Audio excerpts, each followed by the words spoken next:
Hello friend, good morning. আশা করি তোমরা সবাই ভালো আছো আর আমরাও মোটামুটি ভালো আছি। তো তোমরা তো জানোই আমাদের একটার পর একটা লেগেই আছে। কি করব, কদিন আগে আমার তো গাল ফুলে একদম ব্যথা। তো তোমাদেরকে বলেছি, কান্নাকাটি করেছি। তো দেখো আজকে আবার অমিশনার, তো অমিশনা দেখো স্টিকার লাগিয়ে দিয়েছি। ওরও খুব ব্যথা, এটা নাড়তেই দেয় না, নাড়লেই ওর খুব কষ্ট হয়। তো ও তো বলতেও পারে না ওর হয়েছে। এখন কি করব বলো, ওষুধ এনেছি, ওষুধ খাওয়াচ্ছি।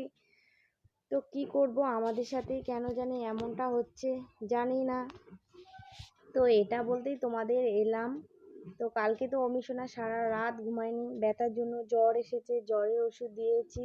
তো আজকে জ্বরটা নেই কিন্তু এটার ব্যথা আছে।